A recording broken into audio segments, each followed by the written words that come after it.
marine show is more than just a spectacle. It's a carefully choreographed dance between human and beast, perfected over years of trust, training, and routine. But on that fateful day, something inside that fragile balance shattered, leaving hundreds of onlookers frozen in shock and marking the final moments of trainer Lisa Marlowe's life. In the bright light of day, before a packed arena at SeaWorld Orlando, the unthinkable happened. This isn't simply a tragic tale, it's a powerful wake-up call about the consequences of misunderstanding wild animals trapped in captivity. If you believe in freedom for animals and the importance of truth, make sure to subscribe, like, and share this story to keep awareness alive. Lisa wasn't just any trainer. Her fascination with the ocean began in childhood. While other kids collected shells, she memorized the names of every whale and dolphin species, even mimicking their calls, by age 10. By 16, Lisa was volunteering at her local aquarium, diving deep into marine biology with a passion few could match. Graduating with honors at 24, she specialized in marine animal behavior, but what truly set her apart was the deep connection she forged with the orcas, those powerful black and white giants of the sea that others approached with caution. Colleagues marveled at her almost unspoken bond with these predators, sensing a trust that baffled even the most experienced trainer. Within a year of graduation, Lisa was recruited by SeaWorld's flagship park, quickly becoming one of the most respected orca handlers. She wasn't just a performer, she was a protector and a quiet advocate for better care and enrichment for the whales. Her philosophy was clear: humans don't command these creatures, they work alongside them. Yet beneath the dazzling performances, the reality was far more complex. Orcas are intelligent, emotional, and sometimes unpredictable beings, and Lisa understood that better than anyone. But even she couldn't have predicted what was about to unfold. SeaWorld Orlando, sprawling across more than 60 acres of meticulously crafted tanks, theaters, and artificial lagoons, stood as a testament to humanity's fascination with the ocean. Its star attraction was the Shimush Show, a high-energy spectacle featuring some of the largest predators ever held in captivity. Behind thick glass and crashing waves, these orcas amazed audiences with leaps, spins, and splashes that stirred awe in children and wonder in adults. Yet, behind the applause was a shadowed history, an era when capturing wild orcas was still permitted in parts of the world. Early shows showcased raw power and obedience, but over decades, the acts grew more elaborate. Trainers entered the water, surfed dorsal fins, and even kissed the whales. What the public rarely saw was the intense psychological and physical strain placed on both humans and animals to maintain this facade. Among them, one orca stood apart. A massive bull named Kota, weighing over 12,000 pounds and measuring 22 feet long. Captured as a calf off Iceland's coast, Kota had spent more than 20 years in captivity. Kota had a troubling history, including 2 prior fatal incidents: a trainer in 1991 at another marine park and a trespasser in 1999 at SeaWorld Orlando. Despite these red flags, he continued to perform, his incidents quietly documented but rarely disclosed beyond the park's internal reports. Marine experts long warned that captive orcas, especially males, often develop behavioral issues due to isolation. In the wild, orcas roam up to 60 miles daily in tight-knit family pods with complex social bonds.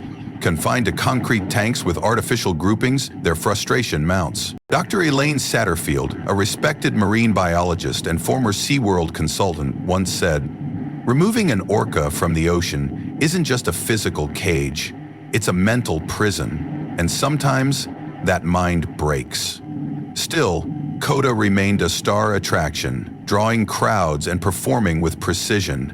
Most importantly, he trusted Lisa, or so it seemed. But in the weeks before the tragedy, subtle signs appeared. Kota floated listlessly, showed less responsiveness, and exhibited increased jaw-popping, an orca's signal of agitation or dominance.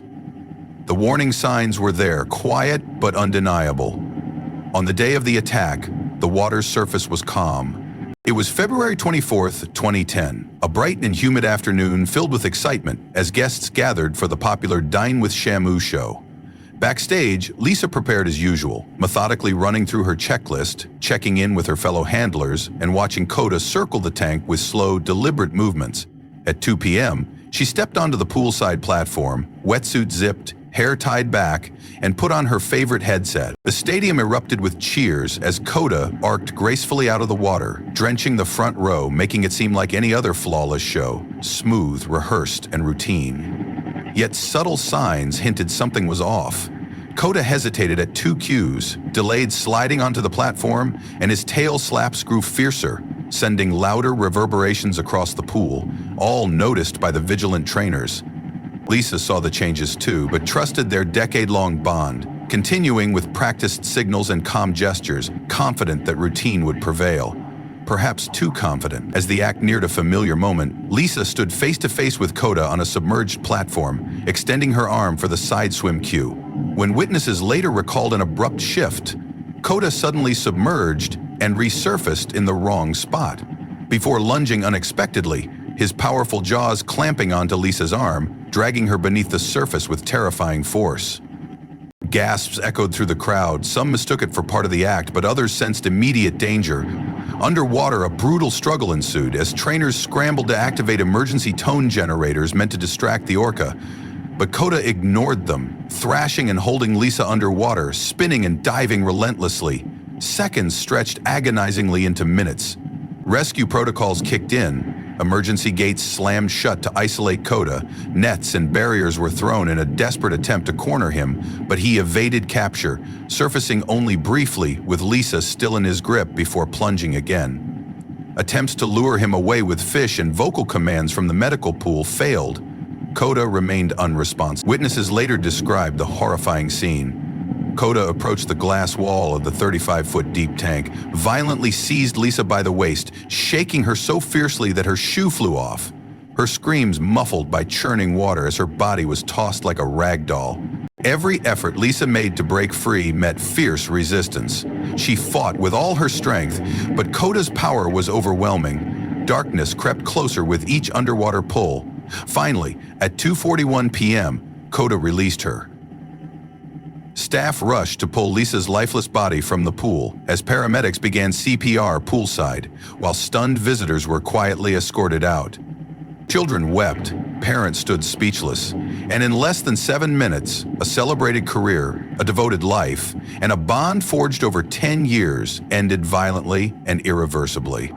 What triggered Kota's sudden aggression? Was it stress, instinct, or something deeper still beyond our understanding? The pool fell silent, leaving SeaWorld haunted by questions that would linger indefinitely. In the hours that followed, SeaWorld Orlando went into lockdown. All scheduled shows were canceled, and the amphitheater was sealed off. A brief statement issued before sunset expressed sorrow over the loss of one of their most experienced and beloved trainers, offering condolences to her family and colleagues. SeaWorld pledged full cooperation with authorities, though declined further comment. The Occupational Safety and Health Administration launched an immediate investigation. Federal wildlife officials were notified, and veterinarians began detailed behavioral assessments of Kota, reviewing hours of footage frame by frame. Internal logs and prior incident reports involving Kota, many previously undisclosed to the public, were scrutinized. Within 48 hours, the autopsy report revealed devastating injuries. Extensive blunt force trauma to Lisa's chest, abdomen, and neck, multiple fractured ribs, a dislocated shoulder, and severe pulmonary hemorrhaging. The cause of death was ruled drowning following prolonged submersion, but the medical examiner noted the internal injuries alone could have been fatal. News of these findings leaked quickly, igniting a firestorm of public reaction. Headlines across the nation screamed, "Orca kills veteran trainer," "Tragedy at SeaWorld," "Turns deadly," footage from moments before the attack. Smiling children, "Lisa waving to the crowd," played repeatedly as commentators debated the ethics of animal performances.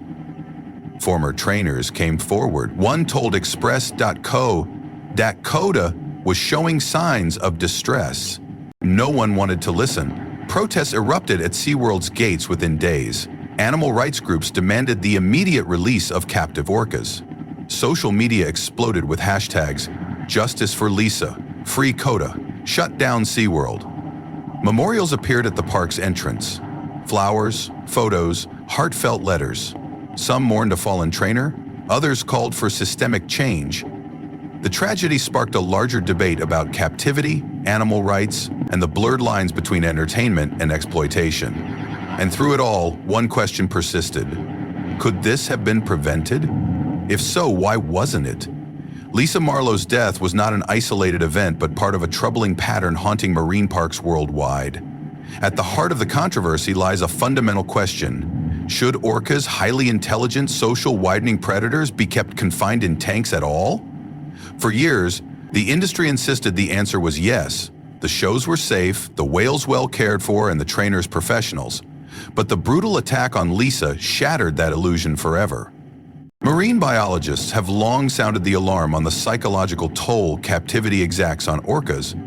In their natural habitat, these majestic creatures roam vast distances, up to 60 miles daily, engaging in complex behaviors like hunting, socializing, and communicating through unique dialects within their pods. In stark contrast, captivity shrinks their world to a few concrete walls, a rigid feeding schedule, and repetitive performances that barely scratch the surface of their intricate mental and physical needs. This confinement doesn't merely restrict their bodies, it fundamentally alters their minds.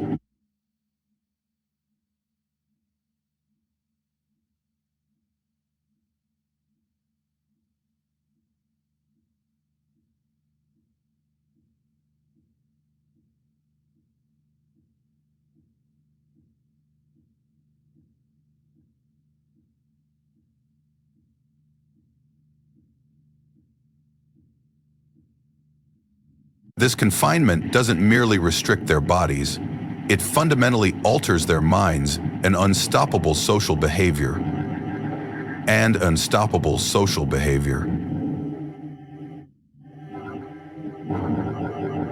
Dr. Jen Sorensen, a leading marine behaviorist, put it bluntly. Orcas remember, they grieve, they strategize, and when pushed beyond their limits, they sometimes lash out.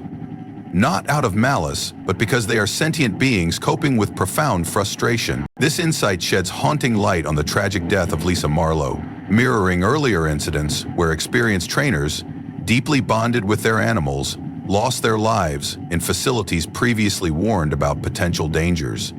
The emotional connection trainers form with orcas complicates matters. They don't see ticking time bombs, but partners, even family. Many accept the inherent risks, but the public increasingly questioned whether such risks should ever exist, sparking a debate about when entertainment crosses into exploitation. The aftermath of Lisa's death catalyzed a surge of legislative action. Petitions garnered millions of signatures, dormant bills were revived, and public discourse shifted from admiration to accountability. When a top predator turns on the very person it trusted, it forces society to reevaluate captivity, consent, and consequences. As the empty tank glass reflected silence, the fragile trust between humans and these creatures had irreparably shattered. For SeaWorld and everyone who knew Lisa, the echoes of tragedy were impossible to ignore. Just weeks after the incident, SeaWorld announced a full suspension of all in-water orca performances, shifting trainers to dry stage interactions only, reevaluating contact protocols, and rewriting emergency procedures from the ground up.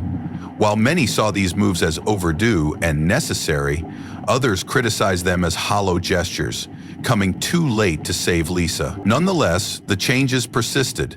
A new department focused on orca enrichment and mental stimulation was established, and outside experts, including marine biologists, behaviorists, and even former critics, were brought in to design safer, more ethical training programs. The Orca program, once SeaWorld's flagship attraction, was quietly scaled back. Yet Lisa's legacy transcended policy reforms. Her devastated family founded the Lisa Marlowe Foundation, dedicated to supporting marine mammal research, funding safety training for animal handlers, and advocating responsible wildlife stewardship. Scholarships were awarded to aspiring marine scientists, and donations poured in globally. At SeaWorld, colleagues held a solemn candlelight vigil beside the main tank. Trainers stood in silence, wetsuits zipped, heads bowed, while flowers floated gently on the water's surface. Below, Koda, the orca involved in the tragedy, circled slowly and silently, a somber presence beneath the glass.